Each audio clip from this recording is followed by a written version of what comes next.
E eu quero ler com vocês o versículo de número 52, a parte B. Eu quero falar acerca sobre devolvendo a identidade. Eu quero usar por base o versículo 52, a parte B. Todos encontraram? Amém. Amém? Marcos capítulo 10, versículo 52, a parte B, diz assim: E logo viu e seguiu a Jesus pelo caminho. Amém?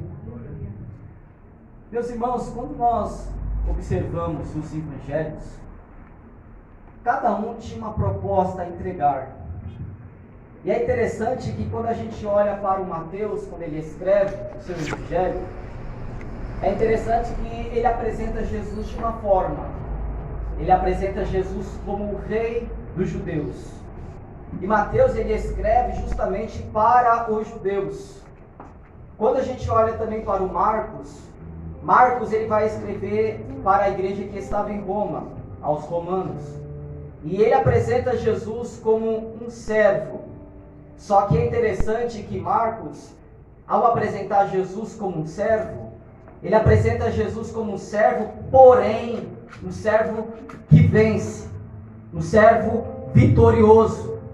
E nós estamos aqui nesta noite porque Jesus, ele se fez servo de Deus, morrendo ali na cruz do Calvário e nos dando a liberdade, como foi falado, para o adorar em espírito e em verdade.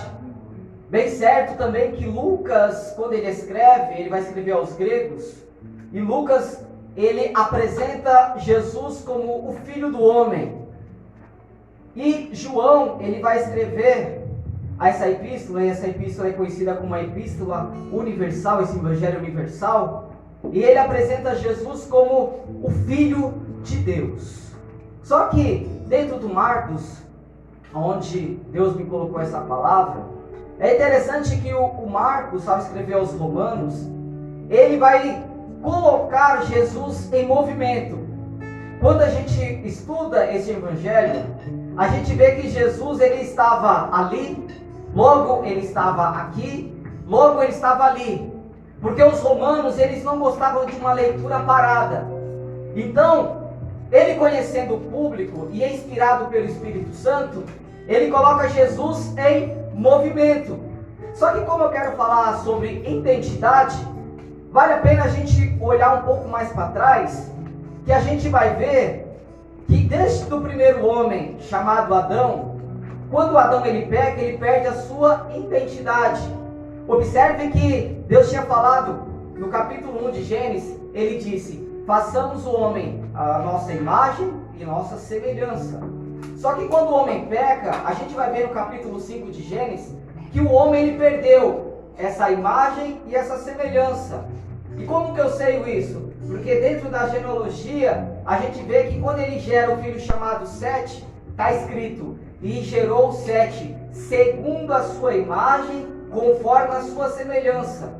Então o homem, desde aquele pecado original, ele perdeu a sua identidade. E observe que nós, irmãos, nós por termos sido formados por Deus, nós temos umas características. Uma delas, as principais, é se parecer com Deus como Ele é. Só que quando o homem peca, meus irmãos, é interessante que o homem, ele cada vez mais vai se distanciando de Deus. E ao se distanciar de Deus, ele vai perdendo a sua forma, a sua maneira. Só que Deus, como Ele é amoroso, Ele tinha prometido que um dia Ele ia enviar o seu Filho a este mundo. E é interessante, meus irmãos, que quando Ele enviou este Filho dele, deste mundo, Ele não veio somente para nos reconciliar com Deus, mas Ele veio para que a gente fôssemos semelhantes a Ele. E é tão interessante, meus irmãos, que Pedro vai dizer assim, que no dia do Senhor, nós, além de vermos Ele como Ele é, nós seremos semelhantes a Ele. Glória a Deus. Aleluia. E é interessante, meus irmãos, que dia após dias, o Espírito Santo ele vai trabalhando na nossa vida e a gente vai mudando algumas coisas. Algumas rapinas vão ficando para trás. E é interessante que Jesus, em Mateus capítulo 11, versículo 28, ele diz: vinde a mim todos que estáis cansados e oprimidos, e eu vos aliviarei. Quando nós aceitamos esse convite, a gente vamos andando com Jesus, a gente vamos recebendo o descanso dele, e a gente vamos automaticamente pegando as manias de Jesus. Você quer ver coisa interessante? Pedro, quando ele estava negando a Jesus, olharam para ele e disseram assim: mas você fala igual ele. E ele dizia: não, eu não conheço ele. Outra mulher chegou para Pedro e falou assim: mas você se veste igual a ele e fala do mesmo jeito. O Pedro negando Jesus, ele já tinha algumas características de Jesus. Então, meus irmãos, quando nós começamos a andar com Cristo, automaticamente nós se parecemos com Ele. Não tem como a gente voltar atrás. E coisa boa é que quando Jesus veio a essa terra, Ele não escolheu os homens que tinham grandes estudos na época. Jesus estava numa região chamada Galileia, e quem conhece sabe que a Galileia era um dos bairros mais pobres que existia em Israel. E ele estava lá e ele foi atrás de homens que ninguém dava nada. Ele foi atrás de Pedro, André, João e Tiago, os primeiros discípulos dele. E é coisa boa, meus irmãos, que Jesus, ele fez uma pregação, fez a pesca maravilhosa e convidou. Ele falou assim: vinde após mim, e eu vos farei pescadores de homens. Jesus, ele tinha uma maneira tão interessante de chamar as pessoas, que as pessoas largavam tudo para trás e seguiam ele. Você quer ver? Não é diferente dos nossos dias. Nós deixamos hábitos para trás. Nós deixamos, muitas das vezes, amigos que diziam que eram amigos nossos para trás. Por quê? Porque Jesus, ele nos chamou um dia. E nós estamos aqui nesta noite porque ele nos amou. Glória a Deus. Nós estamos sendo gerados novamente por ele. E é interessante, meus irmãos, que Jesus, no seu ministério terreno, ele não somente anunciava acerca do reino de Deus, mas Jesus fazia milagres. E é interessante que Jesus, por onde ele andava, a Bíblia mostra para nós que uma multidão o seguia.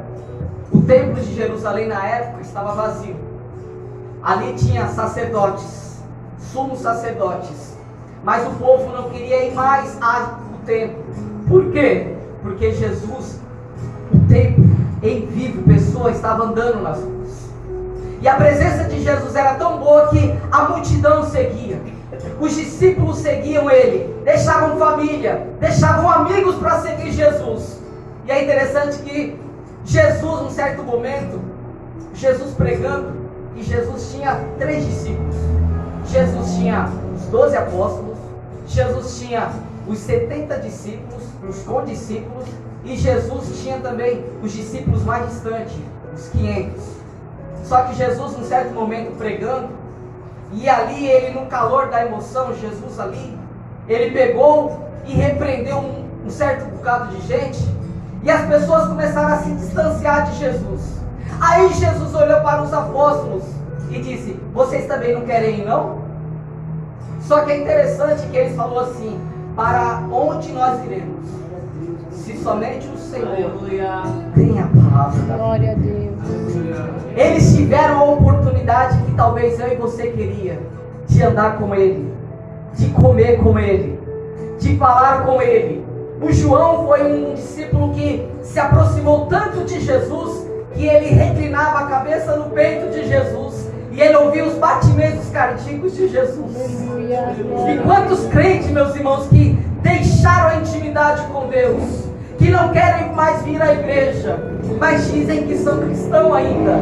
Mas eu te falo que aquele que é cristão, ele não larga os pés de Jesus. É como Maria, que está aos pés de Jesus. Aleluia. E Jesus fala: Marta, por que você está fadigada? Ela guardou o melhor momento para ela, e isso não será retirado dela. Talvez você fale assim: eu estou aqui neste culto nessa noite, trabalhei, estou cansado, mas eu quero te dizer que o melhor de Deus, ele já está aqui derramando no nosso Glória a coração. Deus. Nós não vamos sair da maneira que chegamos aqui. Todo culto é diferente. Às vezes a gente chega aqui cabisbaixo e Deus renova a nossa esperança, a gente sai de cabeça erguida. Talvez você recebeu uma notícia não muito boa hoje, mas eu quero te dizer que Jesus, Ele está aqui. E aonde Jesus Cristo passa, alguma coisa boa acontece. Aleluia. Aleluia, Jesus. E é interessante, meus irmãos, para a gente começar a caminhar aqui dentro da mensagem, Jesus em um certo momento, e aqui, quando Ele vai passar em Jericó, e que Ele já está saindo de Jericó, é interessante que Ele vai encontrar um homem. E esse homem, meus irmãos, era uma pessoa que ele não nasceu cego, mas esse homem é uma pessoa que nasceu com vista. E segundo alguns estudiosos da época, esse Bartimeu aqui, ele era filho de um sacerdote. Porém, quando Roma começou a governar Israel, é interessante que alguns se levantaram contra, mas os que se levantaram contra foram perseguidos e mortos. Só que o que acontece? Esse império romano, ele queria fazer diferente como os outros que dominaram Israel.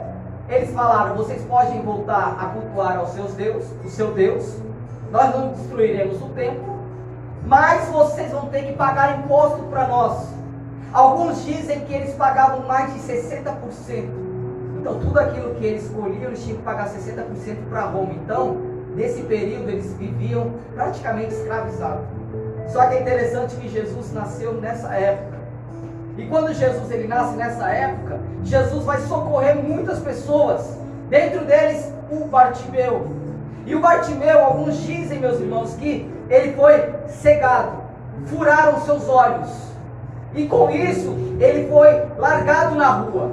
Só que é interessante, meus irmãos, que aquele pai que ensina o seu filho no caminho que deve andar, ele não vai se desviar. Ele vai sempre lembrar. E é interessante, meus irmãos, que aquele que mendigava na época, ele recebia algo, uma autorização do governo romano no caso. E se ele largasse aquela autorização que ele tinha, ele perdia o direito. E é interessante que esse Bartimeu, ele recebeu uma capa. E essa capa dava autorização para ele poder mendigar. Então isso já era uma vergonha. Ele tinha que andar com uma capa. E tem um problema, ele é cego. Só que é interessante que ele foi colocado à beira do caminho. Ele não estava distante do caminho, mas ele estava à beira do caminho. Por quê? Porque ele sabia, um dia, o que meu pai pregou para mim, ele vai passar um dia aqui. E eu vou falar com ele. Aleluia. Aleluia. E é interessante, meus irmãos, que o Bartimeu, nem nome ele tem. Se você for ver na sua Bíblia, está escrito Bartimeu, filho de Timeu. Essa palavra bar, no hebraico, significa filho. Por isso que vem filho de Timeu. Marcos, quando escreve, Mateus também, quando escreve acerca disso, nem o nome colocaram. Por quê? Porque ele não tinha. Ele era conhecido como filho de Timeu. Ou seja, era uma pessoa que, além de ter visto seu pai morrer, furaram os seus olhos, além dele perder a sua identidade, a sua moral, agora ele tem que mendigar. Só que, meus irmãos, quem tem promessa de Deus, pode passar o tempo que passar, você pode estar até esquecido, mas Deus um dia vai te visitar. Glória a Deus. E quando Deus te visitar, Ele vai entrar com cura, Ele vai entrar com libertação. Eu volto a dizer, por onde Jesus Cristo passa, alguma coisa acontece. Glória a Deus. Aleluia.